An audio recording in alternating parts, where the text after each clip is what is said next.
Dave is a fisherman and a poet from Alaska, and it's his belief that we best protect the earth by educating and sharing, not locking people away from large blocks of land. And Dave is the perfect person to help us segue into another amazing force of nature, Diane Wilson. Like Alan and Adiola, Diane has devoted much of her life to working for social justice in the communities where she lives along the Gulf Coast. A fourth-generation shrimper, Diane began fishing at the age of 8, and by 24, she was a boat captain. She has said, "I believe at some time in everyone's lifetime, they will receive a piece of information. And what they do with that information will determine the rest of their lives." For Diane, that moment came in 1989 when she learned that her home of Calhoun County was listed as the #1 toxic polluter in the country. She organized a meeting in the town hall to discuss what the chemical plants were doing to the bays, and thus began her life as an environmental leader. Despite threats to her life, Diane insisted the truth be told and that Formosa Plastics stop dumping toxins into the bay. And as she wrote in her book, An Unreasonable Woman, risking one's life can be strangely liberating. Diane is a founding member of Code Pink, a woman-initiated grassroots peace and social justice movement. And most recently, Diane was arrested for pouring oil on herself during a Senate energy hearing as a way of protesting British Petroleum's liability in the catastrophic oil spill that has devastated the shrimping industry along her Gulf Coast. Diane's work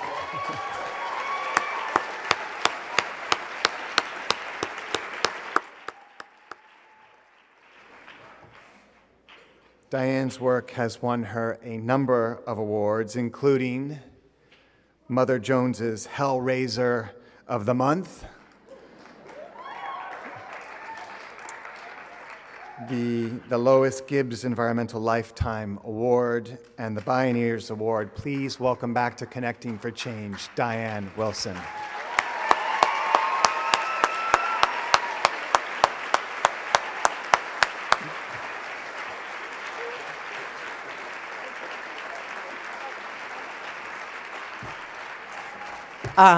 Well, hi to all of y'all. I'm real glad to be back, and wanted to tell how much I appreciate that introduction, because that's not what they say back home. So, also, I was real glad to have Dave come out first, so y'all know a male fisherman, and I'm a woman fisherman, and I've been doing this environmental work for 20 years now.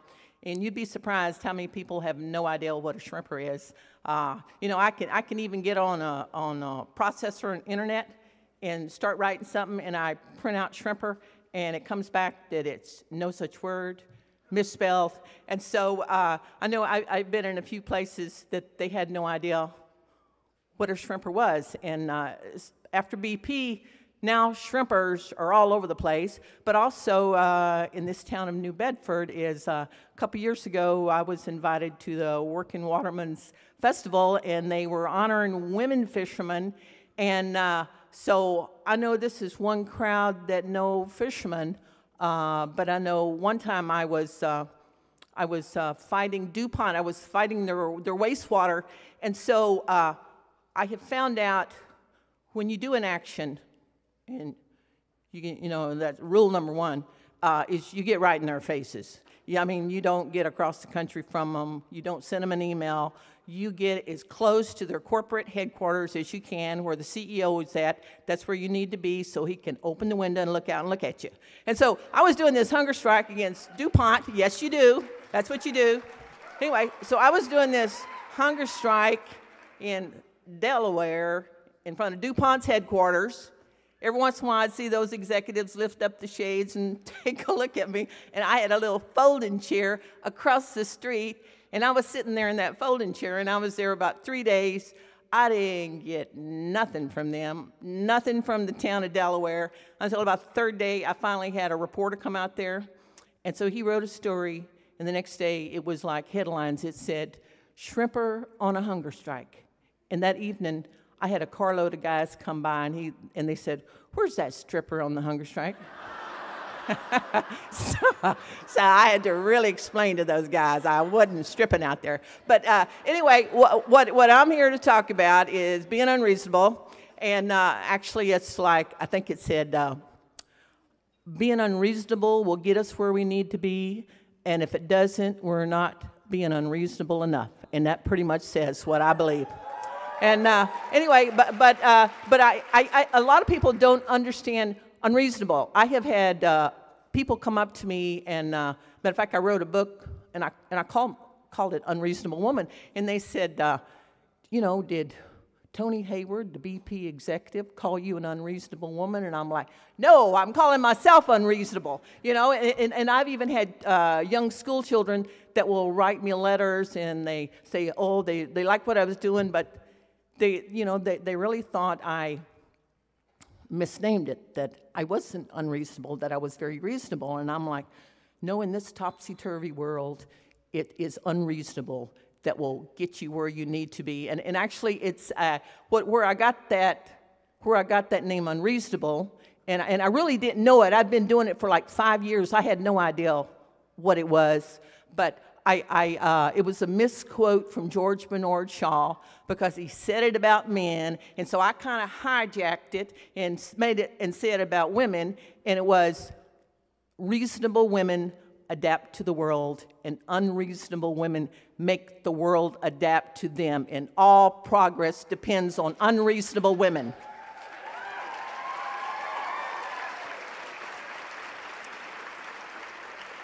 And I want you to know, I'm high school educated. I'm from a tiny, tiny little town. We were #1 in the nation. We had half the waste generated in Texas. And Texas is a pretty big state, and we had half the waste in my little town. And so when I say that, it was very unusual for me to even speak out. I'd been a fisherman my entire life.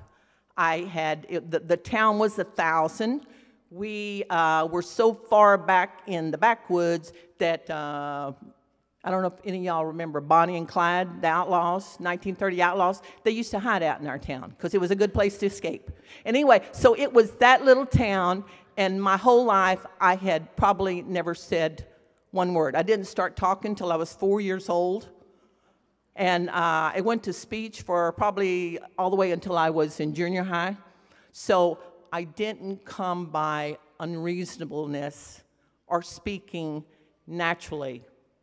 I think it was the situation that pulled me out. And it was exactly what he said just a moment ago, is I sincerely believe we all have a destiny. Matter of fact, it was wasn't George, it was Joseph Campbell who said, the purpose of life is to find within the resource of character to follow your destiny.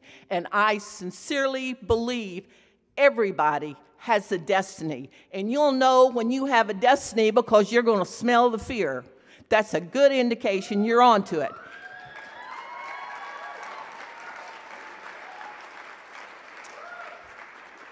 And so it was like you said, it was a tiny little fishing village, 5 kids, broken down truck, not making any money. Matter of fact, it was making so little money. I had the boat, my shrimp boat, tied up, and I was working in a fish house, and that's where one of the shrimpers coming through a newspaper article at me, and it said my county was the #1 in the nation.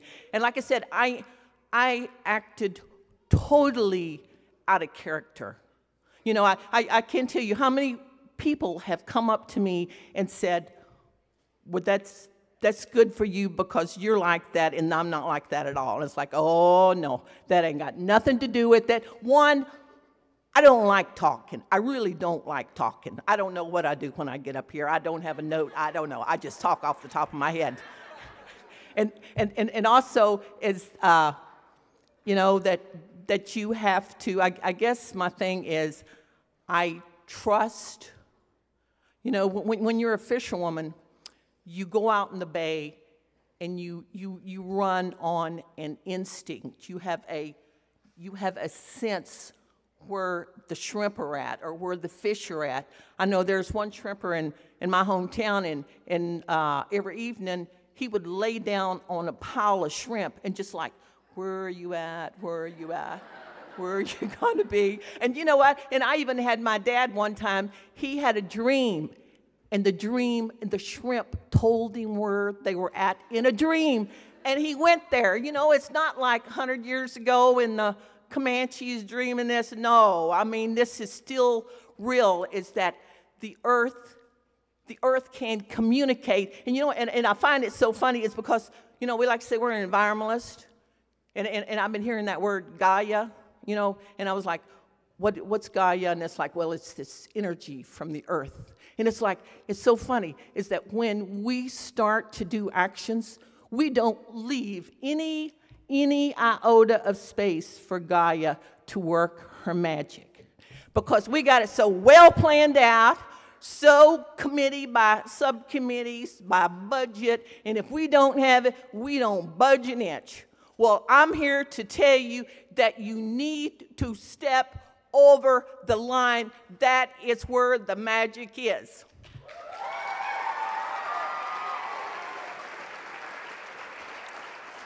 And matter of fact, it's one of my, anytime I see anything that encourages me, I always grab those quotes and stack them away. You never know when I'm going to need them. And it's like even Che Guevara, he said, boldness has magic.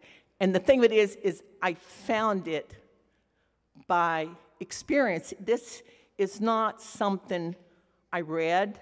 This wasn't something someone told me. I didn't go a workshop and learn this. When I started this, it scared the fool out of me. Everybody said I was an idiot. I got that word a lot, an idiot or a nut. And after 20 years, I am now called a persistent nut. But the thing of it is I stepped out, and I stepped totally out of character. Because like I said, I didn't like talking. I probably had never attended any meeting. You know, I'm just a very quiet person. It's probably why I was so good on the Bay. But when I stepped out of character, that's when it was like my destiny stood up to meet me. You know, you look out there and it looks like an abyss. It really does. And everybody will tell you it's an abyss, and you better not step out. But I stepped out. Every step I made, there was something underneath to just move me on to the next step. And the thing of it is, it was a learning experience. So if you start being unreasonable, I'm going to tell you right off the bat, you're going to make some mistakes. You're going to make some real big mistakes. And it took me a year, and I made all the mistakes because, first of all, I did the typical stuff. And, you know, this is an environmental battle out there. It really is. And it is not a level playing field. It really is. And so anything, especially from where I was in Texas, anything I tried to do, you know, like, for example, trying to do a hearing, well, you would have all the chairmen on the Texas Water Commission, some of them who have contracts with the company, you know, and it's like, they're going to get it. In Texas, you're going to get it no matter what you want. And as far as enforcement, it's not going to happen. As far as the politicians, you know, I heard that first guy who come up, and bless his heart, I'm wishing him the best. But I guarantee you, when I was in Texas, I went to the most liberal Democrat I could find and asked them to just mention the word environment, and they said they were not going to commit political suicide and bring that up.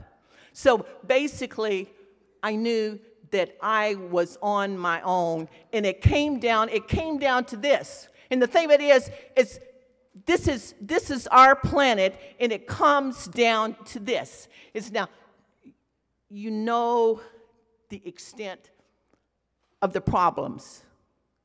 And there will be many people who say, Just forget it. It's too big. You can't fight City Hall, the administration, the politicians, the agencies, the corporations, and people's apathy. You cannot fight it. And you want to give up. You really do. But the thing of it is your home. This is your home. And you know, and it's like, that's what it was up to me. It was like I had all every single politician in my county had a contract with these companies. So you couldn't go there. You couldn't go to state agencies. You couldn't go to the dang governors, anything like that in the state of Texas. So it pretty much was yourself against all of that, and it was just a decision. It's like, are you let them gonna have it? And that's what the question was. Are you let them going to have it? And, you know, and I even got very savvy environmentalists who came down from Houston, and they've been dealing with these agencies, and they're very cynical. And they said, Diane, you might as well give it up. You're at the end of the parade. There is nothing you can do. Their sweetheart deals already being made. And, you know, and pat yourself on the back is that you've did everything you could do. And it was me, it was like, I'd been on that bay my entire life. I'd been on a boat since I was 8 years old. And I was like, they're not going to get it. They're not going to get it. And it was like, and I remember he said, well, that's right. You got to draw the line in the sand and say, no more. And the thing is I had no idea how I was going to stop it. I had not the foggiest idea. And the funniest thing is, it's just, I mean, it popped into my head. It's like, you know, I could do a hunger strike. I didn't know what a hunger strike was. I'd never read about a hunger strike. Didn't know the first thing about it. I just know you don't eat. And so I told this guy, this very savvy environmentalist, I said, I think I'm going to do a hunger strike. And he nearly fell over laughing. He said, people don't do hunger strikes in Texas. That is one thing we do. You know, California, they do it. You know, India, they do it in India. It's like, we don't do it. That's just the rules down here. And I'm like, I'm going to do a hunger strike. I really am. And the thing it is this is what I know about myself, and in its human nature, is that when we get an idea, and society is so crazy now, upside down, we get an idea from our heart. We don't call it the heart, we call it, Western society says it's a nut idea, but it's not. It's straight from the heart. You get this idea, and it really kind of scares you, and it kind of takes your breath away. And that's what that hunger strike was. That's the way Gandhi, but by the way, you know, that's the way Gandhi did his hunger strikes. He didn't plan them out. They just come to him. And that's what it did. It just come to me that I got to do this. But I knew if I thought about it too much, if I discussed it with my sisters, if I brought it up to my dad at the supper table, it's like, hey, Dad, I think I'll do a hunger strike out there. You know, I knew better than doing that, because I guarantee if I slept on that idea, I'd wake up in the morning and like, thank God I didn't do that hunger strike. And so what I did was I knew my nature. So I went to the only reporter I knew, and I went to her and called her up, and I said, I'm going to do a hunger strike. And she said, when? And I'm like, right now, I'm going to do a hunger strike. And I did. And I knew so little about a hunger strike. I did my first hunger strike on a shrimp boat in the bay. And this was before the cell phones. So one mistake I finally learned real big time is that when you do a hunger strike, let people know you're doing a hunger strike. Because nobody knew I was on that hunger strike except the company. And the company, they made it their regular business. They would bring their executives with their little suit and their shiny shoes, and they'd look at me and they're like, Diane, this is the stupidest thing you've ever did. You're just shooting yourself in the foot doing this hunger strike. And then they're like, oh, please, please, please, please get off this hunger strike. You know? And the thing of it was, you know why the hunger strike scared them? It's because you cannot control it. They could not control that hunger strike. And also, it's a different type of energy. It's that Gaia thing. You know, you can't actually pinpoint it. It's not a mental energy. It's, you know, Gandhi called it soul power. And it was a whole different type of energy. And the uncanny thing about this, and this is why I know being unreasonable works, is because I did that hunger strike for 2 weeks. I had no idea how to do it. I didn't have anybody supporting me. I didn't have my sisters come down.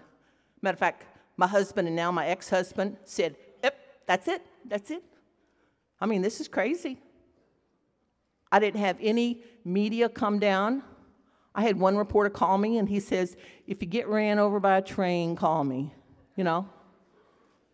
But 2 weeks, just 2 weeks, doing something I didn't know, but only knew it from inside, and I moved with it. I got exactly what I wanted on 2 weeks. And that's when I realized the dynamite power between being unreasonable. And the thing of it is, it's not so much that it's unreasonable. You know what the whole ingredient is? It's commitment. It's commitment. Even Gandhi said, anybody could do what he did given the commitment and the intention. And we do not, in this country, do not understand commitment. We think, especially nowadays, we think we can get on the internet and send an email to every senator in the legislation. If we can sign a petition, if we can show up a weekend someplace, if maybe even we can do it a summer or whatever, we get real upset if we don't get it. You know, and the thing of it is we only give half-heartedly.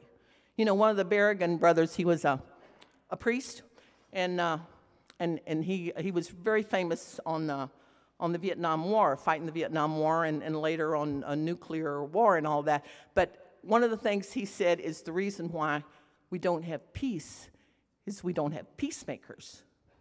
Well, what he's talking about is because we do not go the places where people who are really doing it go. For example, the guys, these guys and gals that go to these wars, I mean, our children, we send our children to a war, and they're either going to be killed, they're either going to be maimed, they're either going to come back with PTSD, and they are 100% there. And when it comes to us about the planet, it's like, oh my gosh, don't make me go to jail. You know, we got to get over it and get unreasonable. Anyway, but I also want to tell you that it does get better. That it's not as scary the first time. I mean, it doesn't get as terribly scary the next times, because every time you do an action, it gets a little easier to do it. And it's a good thing. But the only thing is the level of what you will do also rises. And I know when I was fighting for the Bay, and it took me 5 years. I was trying to get a chemical company to recycle their waste stream. You know, did you know in 1972, you know what the Clean Water Act said? 0 emissions. 0. I guarantee you that isn't what's going on out there. But it was 0 emissions. So when I first started fighting these chemical plants, I'm a high school graduate. I don't like chemistry. I'm not crazy about biology. And it's like, you know, and so I did not know you cannot ask for 0 discharge. And that's where sometimes being ignorant, it can be a good thing, because you don't know what you can't do. So I would ask for 0 discharge, and those chemical plants would look at me like I was slap-dab crazy. They're like, what are you talking about? There's no such thing as 0 discharge. And, you know, eventually, after 5 years, they weren't saying there's no such thing as, it was like, it's too expensive, and we're not going to do it. And so what I eventually did was I took my own shrimp boat and proceeded to sink it on top of their discharge point. And the thing of it is you know, you might think that's a little crazy. I mean, like shrimpers sometimes tend to think that's a little crazy. Because a shrimp boat to a shrimper is like a farm is to a farmer. And that kind of makes them real nervous when you're doing that. And the thing of it is like shrimpers from Texas tend to be a little redneck. And they're very apathetic. The shrimpers are very depressed and apathetic. And it's like the ones in Louisiana, they think their time has come to an end. They think the last nails are being nailed in their coffin. They really, really do. And you know, like the BP thing, this is just a big, big bolt that's being nailed in their coffin. So it's hard getting the fishermen sometimes to rally around my causes. You know, they're like, you can't fight City Hall. It's crazy. The company's too big, you know. And so all they want to do is go out there in the bay and probably shrimp for the last time, for the last season or whatever. But I remember, and this is what it comes from, trusting your unreasonableness and your intention and just moving with an idea, is because I took this idea to sink this shrimp boat right on top of this discharge. And really, I had no other motive than I was just outraged. I was just flat outraged. And the thing of it is things are so bad that it's just like the badness just rolls off of people. You know, it's like it's just another one and another one, and they get numb about it, and I wanted to like bust that numbness and make them feel it. So that's why I decided I had to take my own shrimp boat and sink it on top of that discharge. But you know what happened? Is all of these old shrimpers apathetic, thinking I'm a little bit of a nut out there, and when I proceeded to sink my shrimp boat out there, because about that time the Coast Guard heard about it. So I had 3 boatloads of Coast Guard calling me a terrorist on the high seas, and this was before terrorism became so popular, is that, you know, so they were calling me a terrorist on the high sea, and they said they were going to give me 15 years in the federal penitentiary. And those shrimpers were sitting there and watching that. And something in that action sparked them, and every shrimper got in his boat, went out in the middle of the bay in the Gulf Stream where all these huge currents were, and that's norther that was blowing, so there were huge waves. They risked their whole boats to get out there and do a demonstration and to even have their boats confiscated by the Coast Guard. And it was that action by the fishermen, a totally spontaneous act coming from out of the blue, that was what convinced that company to go zero discharge. You know, and so the thing that...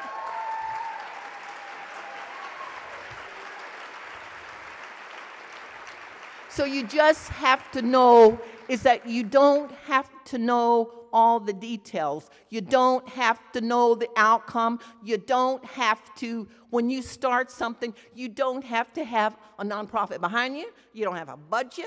I don't have a single, I don't think I've ever filed a, see, I don't even know what it is, where you get money from somebody, where they, grant. I've never did a grant in my life. I remember one time a sheriff, I've been arrested 50 times, and I had a sheriff, I was on a trial, and he said, where do you get your money? And I said, it's kind of serendipity. They gave me 4 months in jail for that. But anyway, I'm very pleased to be here. It's a wonderful audience. I always know anytime I feel good about a speech, it's because the audience's energy. And thank you very much. And just get out there and be reasonable. Unreasonable. Thank you.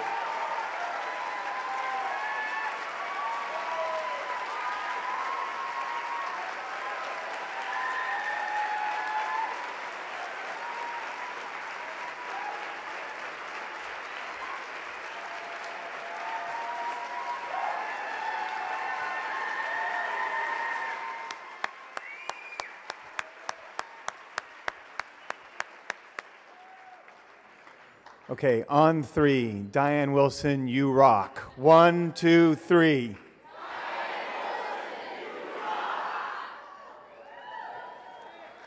Definitely the most unreasonable stripper we've ever had speak on stage.